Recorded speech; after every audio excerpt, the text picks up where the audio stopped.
نبی پاک صلی اللہ علیہ وسلم کے مدینے آنے سے پہلے ایک شخص تھا، عبداللہ بن ابی سلول اس کا نام تھا۔ تو مدینے والے لوگ اس کو اپنا پیشوا مانتے تھے، اوس بھی خزرج بھی، اس کی تاج پوشی بھی کی، بڑی اس کی منتا تھی۔ جب حضور آ گئے تو اس کا کاروبار بند ہو گیا۔ اب لوگ یہ نہیں سمجھتے کہ میں غلط ہوں، لوگ کسی کے مفادات کو ٹھیس پہنچتی ہے تو مخالفت کرنے لگ جاتا ہے۔ اب اس کے حالات جب خراب ہوئے تو اس نے پتہ کیا کیا، جھوٹ موٹ کا کلمہ پڑھ لیا۔ سمجھ آ رہی ہے باتوں؟ جھوٹ موٹ کا، اور منافقوں کا ایک ٹولہ اس نے تیار کر لیا جس کا قرآن مجید نے سورہ منافقون میں ذکر کیا۔ ایک جنگ کا موقع تھا، نبی پاک صلی اللہ علیہ وسلم تشریف لے گئے تو عبداللہ بن ابی سلول بھی چلا گیا۔ حضرت عمر فاروق رضی اللہ تعالیٰ عنہ کے ایک غلام تھے، وہ پانی لینے کنویں پہ گئے۔ ادھر سے انصار میں سے، چونکہ حضرت عمر کے غلام مہاجر تھے، انصار میں سے ایک شخص پانی لینے پہلے سے آیا ہوا تھا۔ پانی بھرنے میں کوئی اختلاف ہو گیا، جھگڑا ہو گیا، مار کٹائی تک نوبت آ گئی۔ حضرت عمر کے غلام نے کچھ چیز مار دی، اس شخص کو زخمی ہو گیا۔ اس نے پکارا، عبداللہ بن ابی سلول نے سمجھا کہ موقع اچھا ہے، دوڑا ہوا آیا اور آ کر اس نے کہا، انصار مدینہ بھاگ کے آؤ، جلدی آؤ، اور بڑے غلط جملے استعمال کیے۔ کہنے لگا اگر ان لوگوں کو تم اپنا بچا کچا کھانے کو نہ دیتے مہاجروں کو تو آج یہ تمہارے سر پہ نہ بیٹھتے۔ معاذ اللہ، ایسی باتوں پہ کہا کرے، بولے یہ روز مرہ کی گفتگو میں عادت بنائیں، کوئی ایسی بات کرنی ہو تو معاذ اللہ استغفر اللہ کہہ کے کرنی چاہیے۔ اس نے کہا کہ معاذ اللہ اب ان کو بچا کچا نہ دیں تو یہ ہمارے سر پہ نہ بیٹھتے۔ شور کیا اس نے۔ ہمارے ہاں بھی سیانے بندے پنچایت کے لوگ وہ کہتے ہیں تو اس برادری کے بچے سے ہی مار کھا ہے، پتہ ہی نہیں چلا، جا اسے مار کے آ، سر پھاڑا، یہ کار پھوڑ دے اس کا سر، اور دیکھ میں دیکھ لوں گا بعد میں جو ہوگا۔ یہ عقل مند لوگوں کے مشورے نہیں، یہ جاہل لوگوں کے مشورے۔ ناراض نہ ہونا، پر یہ نبی پاک صلی اللہ علیہ وسلم نے فرمایا ہے، حضور کا فرمان ہے۔ یہ کن لوگوں کا کام ہے؟ بول کے بتائیں، بول کے۔ پڑھے لکھے سیانے بندے اس طرح کے مشورے یہ بالکل نہیں دیتے، جاہلوں کا کام۔ پکارا، مہاجر سارے اکٹھے ہو گئے، انصار سارے آ گئے، اور جب انصار آئے تو مہاجرین کو بھی پکارا، مہاجر بھی آ گئے۔ اب وہ گتھم گتھا ہونے لگے تو کسی نے جا کے محبوب پاک کے کان میں کہا، یا رسول اللہ وہاں تو مہاجر انصار لڑنے لگے۔ وہ پرانی لڑائیاں پھر سے جاگ گئی ہیں۔ نبی پاک تشریف لائے، حضور نے وہاں لفظ بیان کیے، فرمایا یہ تم نے کیا جاہلوں جیسا کام شروع کیا ہوا ہے؟ یہ کون سا کام ہے؟ اللہ کرے ہم سب اس کام سے باز آ جائے، آمین تو کہنا۔ اس برادری دے منڈے کوئی مار کھائیں، برادری کیا ہوتی ہے؟ برادری تو تعارف کے لیے، اونچ نیچ کہاں سے آ گئی؟ کہا میرے رسول پاک علیہ السلام نے، فرمایا تم جاہلوں جیسے کام کر رہے ہو۔ صلح کرائی، بات رفع دفع کرائی، لوگ چلے گئے، معاملہ ٹھنڈا ہو گیا۔ لیکن عبداللہ بن سلول نے کہا کہ میں یہ موقع خالی نہیں جانے دوں گا۔ پھر گیا وہ اور جا کے انصار مدینہ سے کہنے لگا، ایک دفعہ جا لینے دو مدینے، تم نے میری بات نہیں نہ سنی تو جو وہاں بڑے سردار بیٹھے ہیں ان سے بات کروں گا، اور معاذ اللہ ثم معاذ اللہ ہم ان بے عزت لوگوں کو مدینے سے نکال دیں گے، وہاں صرف عزت والے رہیں گے۔ یہ غلط جملے اس نے ادا کیے جس کو قرآن پاک نے سورہ منافقون میں بیان فرمایا ہے۔ اس نے یہ بات کی۔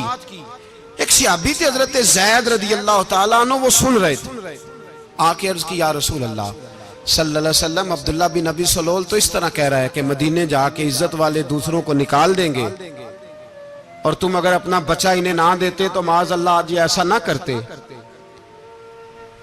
حضرت عمر نے بھی سن لیا، حضرت عمر نے بات سن لی، تلوار نکالی اور دوڑے۔ حضور نے بازو پکڑا، فرمایا کدھر جا رہے ہو؟ کہا یا رسول اللہ اگر آج سزا نہ دی تو کل اور بات بھی کرے گا، اور اگر آج ایک قتل ہو گیا تو باقی سیانے بن جائیں گے۔ یا رسول اللہ مجھے چھوڑے، میں ماروں گا۔ حضور نے فرمایا عمر چپ کر، وہ جھوٹ موٹ کا کلمہ پڑھتا ہے، لوگ کہیں گے کہ محمد ابن عبداللہ نے اپنے ساتھی مارنے شروع کر دیے۔ چپ کر، حوصلہ کر، صبر کر، دلیری کر۔ حضرت عمر کہتے ہیں میری حضور کے کہنے پر میں ٹھہر تو گیا، پر وہ میرے اندر جو آگ لگی ہوئی تھی ٹھنڈی نہیں ہو رہی۔ کہتے ہیں میں چپ تو کر گیا۔ نبی پاک علیہ السلام نے پوچھا عبداللہ بن نبی سلول سے تو نے یہ کہا ہے؟ کہنے لگا حاشا و کلا، میں نے بات ہی نہیں کی نا۔ اب لوگ کہنے لگے کہ زید تو نوجوان ہے تو یہ بوڑھا آدمی ہے، چلو صحیح کہتا ہوگا۔ حضور بھی خاموش ہو گئے۔ اللہ پاک نے قرآن مجید نازل فرما دیا، فرمایا اللہ نے سن لی ان کی بات جنہوں نے یہ کہا ہے، اور پھر لفظ بڑے حسین ہے، فرمایا یہ کہتے ہیں ہم عزت والے ہیں؟ نہیں، وَلِلَّهِ الْعِزَّةُ وَلِرَسُولِهِ وَلِلْمُؤْمِنِينَ، فرمایا عزت تو اللہ کے پاس ہے، اللہ کے رسول کے پاس ہے، اور عزت تو مومنوں کے پاس ہے، مومنین کے پاس عزت ہے۔ یہ قرآن پاک نے سارا مضمون بیان کر دیا کہ عبداللہ بن نبی سلول غلط کہتا ہے اور حضرت زید صحیح کہتے ہیں۔ حضور نے کچھ نہیں فرمایا، جا رہا ہے قافلہ۔ جب مدینے کی سرحد آ گئی نا، حدود مدینہ منورہ کی شروع ہوئی، تو عبداللہ کا اپنا بیٹا، اس کا نام بھی عبداللہ بن عبداللہ تھا، اپنا بیٹا اس کا بڑا مخلص جانثار غلام تھا میرے رسول پاک صلی اللہ علیہ وسلم کا۔ وہ تلوار لے کے مدینے کی حد پہ کھڑا ہو گیا اور کہنے لگا میرے باپ تو نے اتنی بے ایمانی کے لفظ کہے کہ میں ان کو نکال دوں گا؟ کہے اپنی زبان سے کہ میں ذلت والا ہوں، رسول پاک کو اللہ نے بڑی عزت عطا فرمائی، کہے ورنہ میں تیری گردن کاٹ دوں گا۔ بول، کہے حضور بھی عزت والے اور نبی پاک کے غلام بھی عزت، کہے اپنی زبان سے، کہے میرے رب کا یہ فرمان ہے وَرَفَعْنَا لَكَ ذِكْرَكَ، حبیب میں خود تیرے لیے تیری شانوں کو بلند فرما دوں گا۔ تو کہا تو دشمن ہو کے کہنے لگا میرے بیٹے مجھے معاف کر دے، مصطفیٰ تو بڑی عزتوں والے ہیں، ان کے غلام شانوں والے۔ جب بیٹا تلوار لے کے سامنے کھڑا ہوا، شہرت ہوئی، اب نبی پاک نے حضرت عمر کی طرف دیکھا، کہا عمر تیری بات صحیح تھی، اب جو ہوا یہ زیادہ صحیح تھا۔ وہ میں نے تجھے کہا حوصلہ کر، تدبر کر، وقت کا انتظار کر، یہ صحیح ہوا کہ وہ صحیح تھا۔ تو حضرت عمر فاروق کہنے لگے یا رسول اللہ میں گواہی دیتا ہوں آپ واقعی اللہ کے سچے رسول ہیں صلی اللہ علیہ۔ اتنی اچھی رائے، وقت فیصلہ کرتا ہے، تدبر سے چلے، دانائی سے چلے، علم پیدا کریں، بردباری۔ ہمیں کئی دفعہ سجدہ صاف کرنا پڑتا ہے، ہم جو کہتے ہیں بات اس کے الٹ نکل آتی ہے۔ ہم کسی شخص کے بارے میں کچھ تبصرہ کر بیٹھتے ہیں، کچھ عرصے کے بعد ہمیں پتہ چلتا ہے کہ وہ تو ایسا تھا ہی نہیں، ہم نے غلط بات کر دی۔ ہم بغیر تحقیق کے، بغیر تفتیش کے، حوصلہ نہ ہونے کی وجہ سے، صبر نہ ہونے کی وجہ سے ہم بہت سارے کام کر گزرتے ہیں، پھر ہمیں نقصان ہوتا ہے۔